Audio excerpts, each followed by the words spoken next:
Imagine someone who feels responsible with money because they always have cash sitting safely in their account. There is no debt, no risky investments, just stability and control. And from the outside, it looks like discipline. But over time, something subtle begins to happen. Their purchasing power slowly erodes. Prices rise quietly in the background. And without noticing it, the same amount of money begins to buy less and less. Not because they are spending poorly, but because the system itself is moving against stillness. This is the savings trap, a situation where doing what feels safe gradually becomes financially inefficient. Not in a dramatic or sudden way, but through slow, consistent pressure that compounds over time.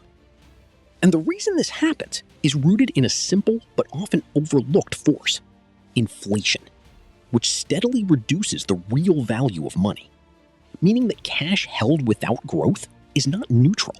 It is actually losing value in real terms, even if the number in the account never changes. Psychologically, this trap is reinforced by loss aversion, where people feel more pain from losing money than they feel satisfaction from gaining it. So they avoid movement, they avoid risk, and they anchor their decisions around preservation rather than growth, which creates a sense of security in the short term. But over longer periods, this mindset quietly shifts from protection into limitation, because the system rewards participation and penalizes inactivity.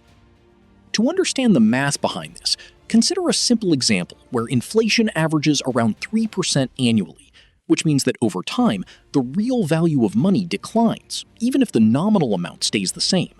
And when this effect compounds year after year, the impact becomes more significant than it first appears, because the loss is not linear. It accelerates as time passes, creating a widening gap between stored money and real purchasing power. From a broader perspective, modern economic systems are designed around movement. Capital is expected to circulate, to be invested, to generate returns, and this creates an environment where idle money slowly falls behind active money, not because of poor decisions, but because of structural design.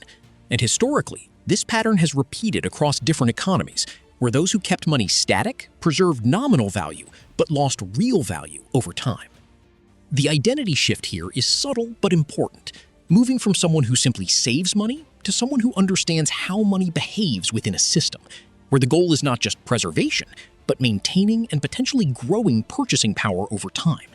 And this does not require extreme risk or complex strategies, but rather an awareness that inactivity has a cost, even if it is not immediately visible. In the end, the savings trap is not about making mistakes.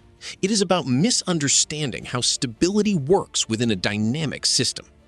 Because what feels stable in the short term can slowly become unstable in the long term. And recognizing this is less about changing everything at once, and more about seeing money not as something to hold still, but as something that exists within a system that is always moving.